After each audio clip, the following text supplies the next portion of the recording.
From this type of egg pie na halos naging pudding yung texture at kanyang itsura, up to this quality of egg pie na nai-improve at nag-glow up. Yes, you see it right mga kainam. Well, aminado naman ako na sumablay ako sa unang attempt ko ng paggawa ng egg pie. Pero syempre, hindi pa rin ako basta-basta magpapakabog. Well, halos lahat kasi sa family ko ay mahilig talaga sa egg pie. And love ko rin talaga na matuto ng paggawa nito. Kaya naman in this video mga kainam ay i-share ko sa inyo yung ilan sa mga naging sablay ko. At also kung ano naman yung ginawa ko para mas mapagbuti ko pa yung paggawa ng recipe ng ating egg pie. Doon sa unang attempt ko ng paggawa, actually wala naman ako talagang naging problema hanggang sa matapos ko yung egg pie crust. Yun, dun sa paggawa ng mixture, dun ako sumablay. Ito yung recipe na sinunod ko. Bukod nga lang talaga doon sa cake flour na narealize ko nga na dapat mga nilesing ko yun, mga around 20 grams. Tapos kung mapapansin nyo, sablay din yung coating nito doon sa parting ibabaw. Well, hindi kasi talaga totally naging dark yung kulay ng ibabaw.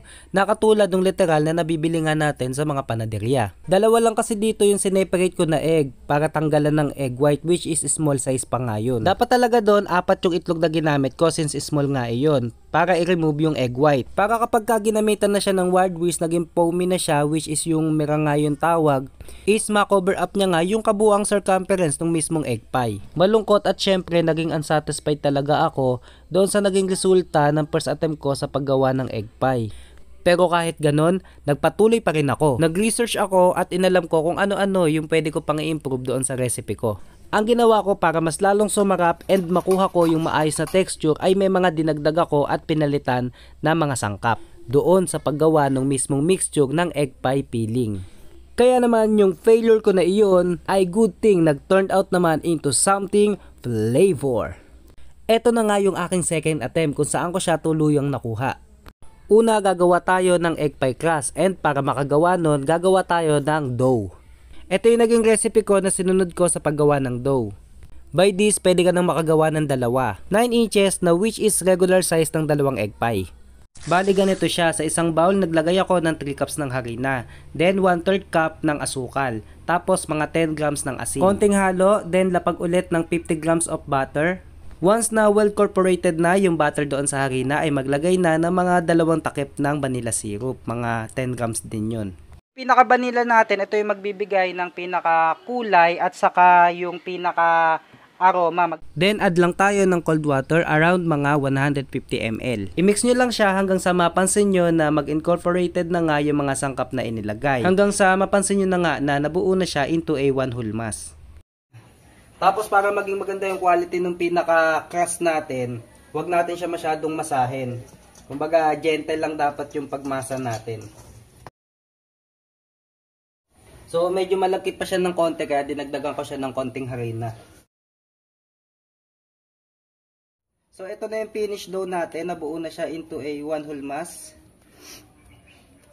Bilugin nyo lang siya ng ganito. Ayan. Tapos after nito, ilalagay lang natin ito sa ref at i-rest for around mga 30 minutes. So ngayon, ito na yung ating dough. Na-i-ref na natin ito for around 30 minutes. Ayan. Konting dusting lang tayo. Ngayon, sa parte na ito, dito na natin ihulma yung ating dough dun sa ating pie plate. So, since dalawa yung gagawin natin, bali, hahatiin natin to sa gitna. Tapos, bilugin lang natin ulit. Ang gagamitin kong pie plate is ito.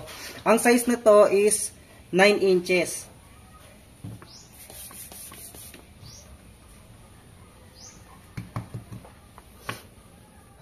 As much as possible bilugin nyo. Okay lang naman kahit hindi siya bilog na bilog. Kasi mayroon naman tayong pie plate mahuhulma naman yan Ayan.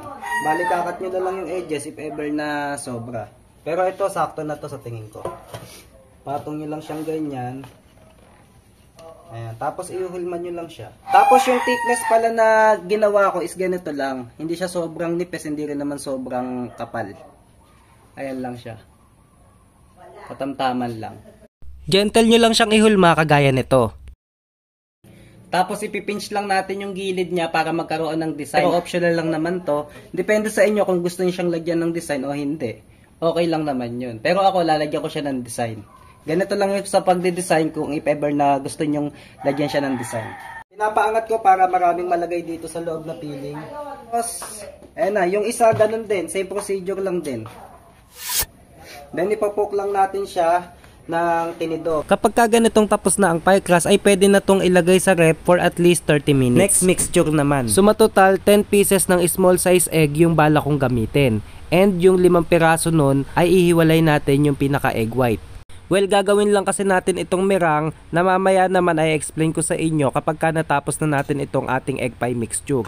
Tapos yung 5 egg, pagka-crush nyo ay direkta nyo na siyang ilagay doon sa bowl. Sunod ay nag-add nga ako ng mga 1/3 cup ng asukal, then hinalo ko. Tapos nag-add ako ng mga 2 pinch lang ng asin or equivalent to 10 grams. Then halo lang ulit. Last time nga is yung ginamit ko is yung powdered milk.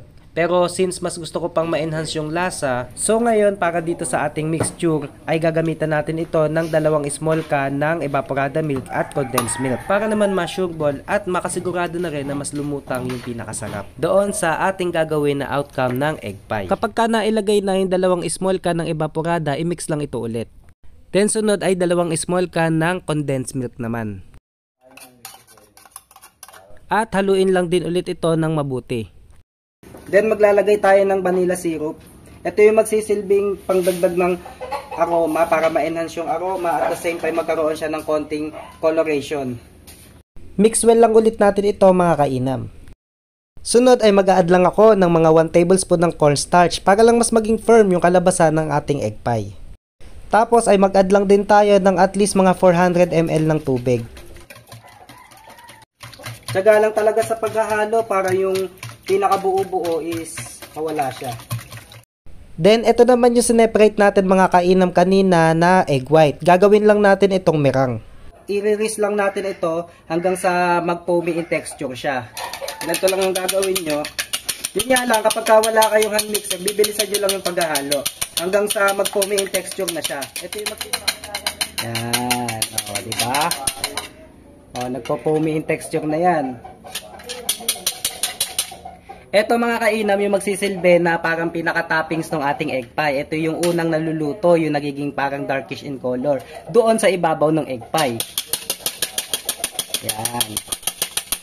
Ngayon, kapag na-achieve nyo na to, pwede nyo na siyang ilagay dito sa ating egg pie mixture.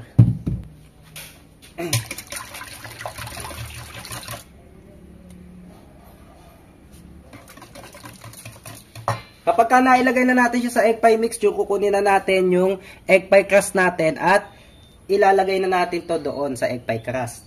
Gumamit lang din tayo ng strainer dito para syempre makasigurado tayo na wala talagang masasama na buo-buo.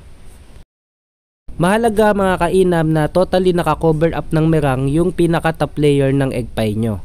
Pansin yung kulang yung bubbles, dagdagan nyo na lang ng meringue. Gawa na lang kayo ulit, tapos gamit kayo ng tinidor para evenly distributed. Salang na natin siya.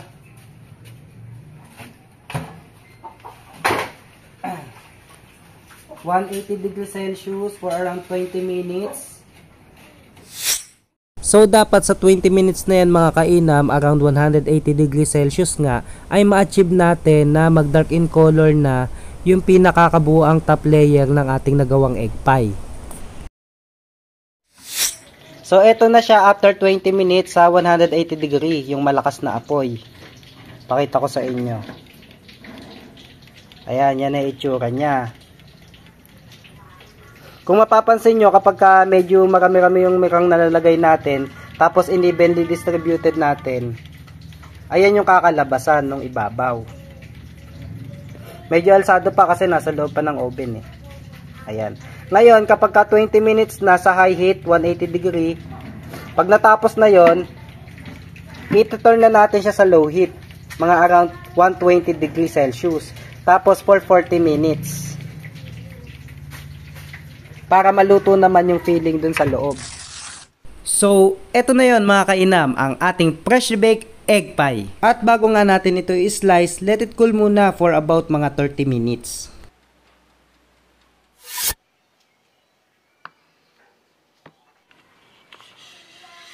Then cut lang din natin sa gitna. 8 slices to. Center muna.